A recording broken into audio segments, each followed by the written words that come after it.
Iran is maintaining its grip on the Strait of Hormuz. President Trump is racing to change the rules of the midterm elections. And it's about to get very, very hot for a lot of Americans.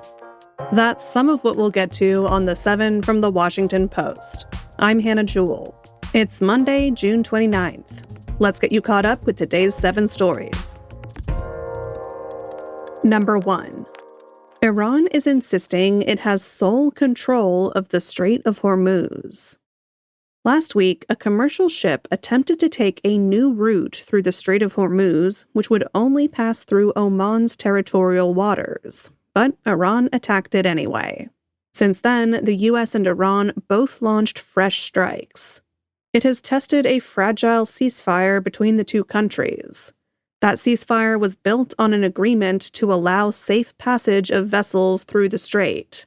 President Donald Trump had hoped that would relieve economic pressure, including high gas prices in the U.S. But both sides have accused each other of violating the agreement, and they disagree on whether the ceasefire deal gives Iran the ability to control which vessels can cross the strait and when. Mike Waltz, the U.S. ambassador to the United Nations, told Fox News Sunday that this could still end militarily. Iran has a choice to make. It's going to be a responsible nation, or it can continue down this path to absolute ruin. And don't think for a second that President Trump isn't going to leave every option on the table to achieve not just our aim, the entire world's aim, that Iran never has a nuke. But yesterday, a U.S. official said Iran will stand down after strikes and resume talks. President Trump is racing to change the rules of the midterm elections. That's number 2.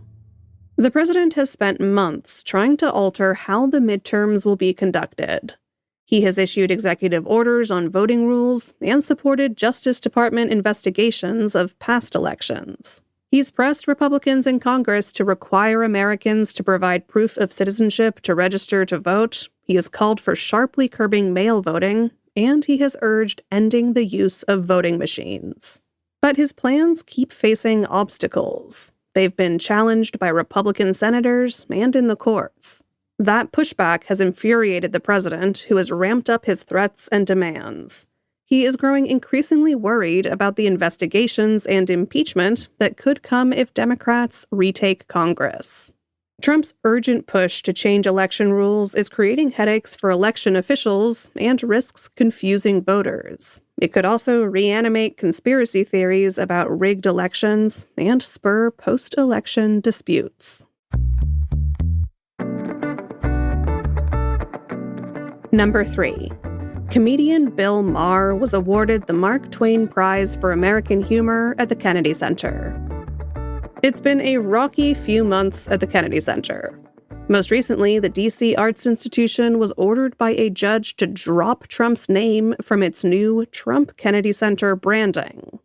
The president didn't attend the Twain Prize ceremony last night, but he was all anyone at the Kennedy Center could talk about. He was the target of nearly every celebrity who took the stage. At the start of Maher's acceptance speech, impressionist Matt Friend interrupted with a throwback reference to the 2009 MTV Video Music Awards when Kanye West interrupted Taylor Swift.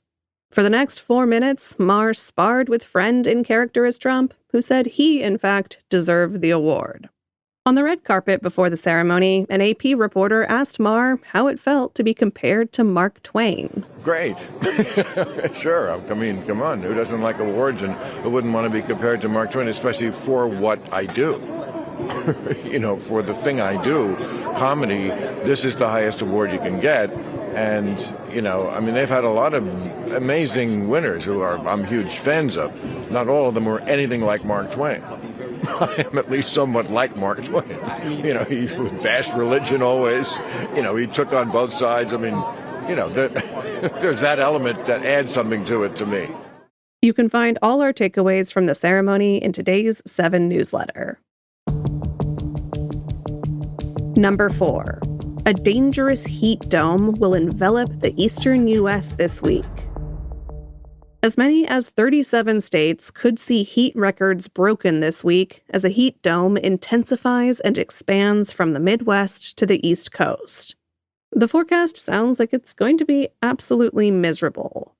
You can expect a combination of stifling tropical levels of humidity, high temperatures that could soar past 100 degrees for several consecutive days, and little relief after dark. Overnight low temperatures could hover near 80 in some cities across the Northeast and Mid-Atlantic. This rare extreme heat level could be deadly for those without ways to cool down. The heat is expected to last through the weekend, so make sure your 4th of July plans don't put you at risk of heat stroke. Medicare is about to cover GLP-1 drugs for weight loss. That's our 5th story. Beginning on Wednesday, certain Medicare recipients will be able to get these drugs for a $50 a month copayment. That's a lot cheaper than cash prices without insurance.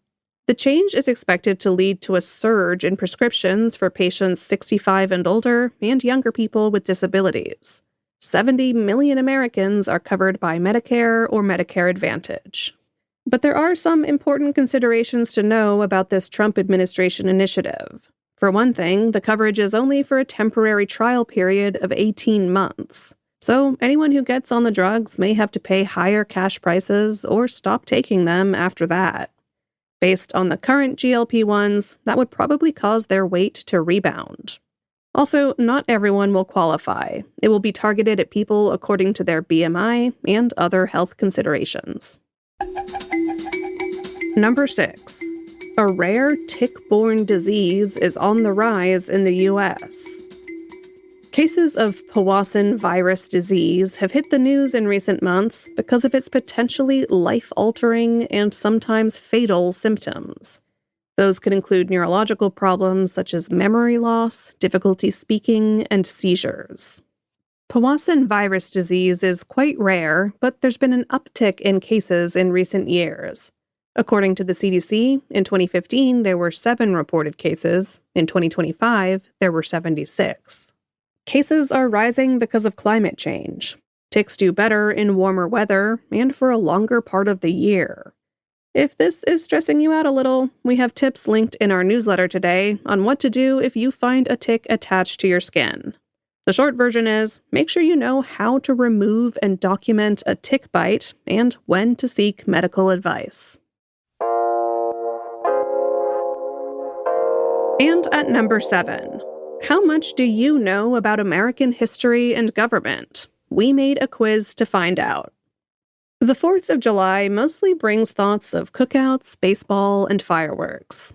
It's also a day to think about America and its founding, never more so than this year in our semi-quincentennial, aka our 250th anniversary. To mark the occasion, the Post put together a 20-question quiz to test your knowledge of American civics. I'll try you out on a few of them. First up, the words life, liberty, and the pursuit of happiness appear in which founding document? Take a moment. Yes, it's the Declaration of Independence. Here's a harder one. Which constitutional amendment limits the President of the United States to 2 terms? I can practically hear you shouting out, it's the 22nd Amendment. And finally, why does the U.S. flag have 13 stripes? You got it, they represent the original 13 colonies. If you nailed those questions, you can try all 20 by following the link in our show notes. You can see how your score compares to other readers and listeners. I got 19 out of 20. There are some good reasons to be married to a historian. That said, it turns out I need to brush up on the Federalist Papers.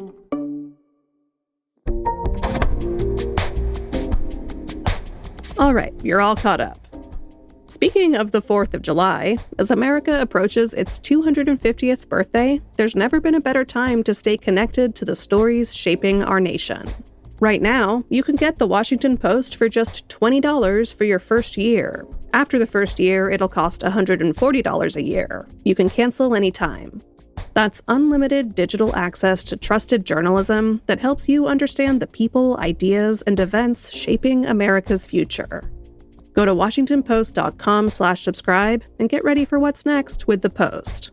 That's WashingtonPost.com/subscribe. I'm Hannah Jewell. I'll meet you back here tomorrow.